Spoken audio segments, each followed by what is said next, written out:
삼성 일가가 고 이건희 회장의 유산을 어떻게 상속할지 이번 주에 그 내용을 공개합니다. 천문학적인 상속세를 어떻게 낼지, 1조 원 규모의 미술품과 문화재 등을 포함해 얼마나 통 큰 사회 공헌 계획을 내놓을지 관심이 집중되고 있습니다.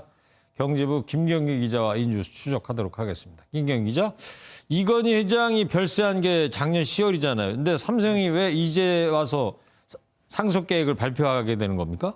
네, 이 상속세는 사망한 날로부터 6개월이 지났는데도 내지 않고 있으면 이후부터 가산세가 부과됩니다. 네. 그 자진 신고 이 납부 기한이 이번 달 말입니다. 아, 그렇군요. 네, 30일까지는 상속 계획을 확정해서 세금을 내야 하는 것이죠. 때문에 이재용 부회장 등 삼성 일가는 이르면 27일에서 8일쯤에 상속 내용을 공개할 것으로 알려졌습니다. 네. 그렇군요. 이 회장 일가가 내야 하는 상속세가 얼마나 되는 거죠, 지금?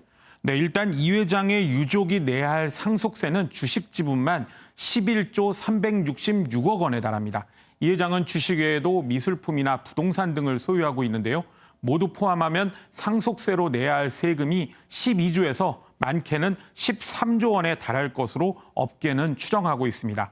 이 금액이 큰 만큼 연부연납이라는 제도를 활용해서 한 번에 내지 않고 여러 번에 걸쳐 나눠서 낼 것으로 관측이 되고 있습니다. 네. 자, 이 상속 계획의 이제 핵심이라고 그러면은 주식 배분일 것 같은데요. 삼성 일가가 주식을 어떻게 나눠 가질지 이것도 참 궁금합니다. 네, 이 이건희 회장 주식은 이재용 부회장 등 가족들에게 어떻게 배분이 되느냐에 따라 이 삼성 지배 구조를 바꿀 만한 파괴력을 가지고 있습니다. 네. 이 이건희 회장은 삼성전자 주식 4.18%와 삼성생명 20.76%, 삼성물산 2.88%, 삼성 SDS 0.01%의 지분을 갖고 있는데요.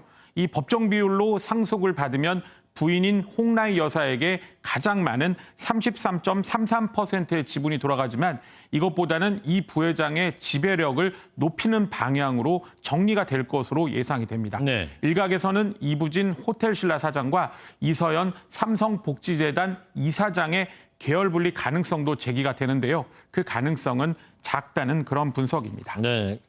주식에 대한 얘기를 해봤고, 그리고 이건희 회장은 미술품도 많이 소장하는 걸로 유명하지 않습니까?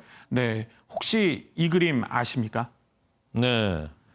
이 조선시대 진경산수화의 정수로 평가받는 국보 216호 겸재정선의 인왕제색도입니다. 예. 이 다음 그림, 이 국보 217호인 정선의 금강전도도 이건희 회장 소유입니다. 또 다음 그림이죠. 한국미술의 거장 이중섭의 대표작 황소 역시 이건희 컬렉션에 포함이 돼 있습니다. 이 회장은 이렇게 생전 40년 동안 국보 30점과 보물 82점 등 13,000점에 달하는 작품을 모았습니다.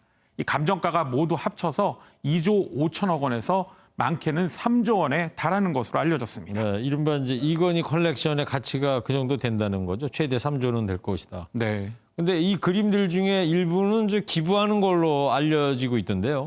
네, 그렇습니다. 주요 작품들 중 일부를 기부를 하기로 방침을 정하고 세부 계획을 이번에 함께 발표할 방침입니다. 예. 규모는 1조에서 많게는 2조 원가량으로 알려졌는데요. 이 문화재는 국립현대미술관이나 국립중앙박물관에 이제 기증이 될 것이고 일반 작가의 작품은 지방미술관에 기증하는 절차를 논의하고 있다고 합니다. 네, 미술품 이 기증뿐만이 아니라 이 사제 추경 계획도 이번에 발표가 될 거라고 그러던데 규모가 어느 정도 예상이 됩니까? 네, 대략 1조 원 정도 될 것 같습니다. 이 차명으로 보유하다가 실명화한 삼성 계열사 주식 중에 추징되고 남은 돈이 1조 원 가량으로 추정이 되기 때문인데요. 이 회장이 지난 2008년 삼성 비자금 특검 당시에 발표했던 사제를 출연하겠다는 약속이 13년 만에 지켜지는 겁니다. 네. 출연 방식은 이건희 회장 명의의 재단을 설립하는 그런 가능성이 점쳐지는데 삼성문화재단 등 기존 삼성재단에 기부할 수도 있습니다. 네, 그렇군요. 네, 잘 들었습니다. 김경기 기자였습니다.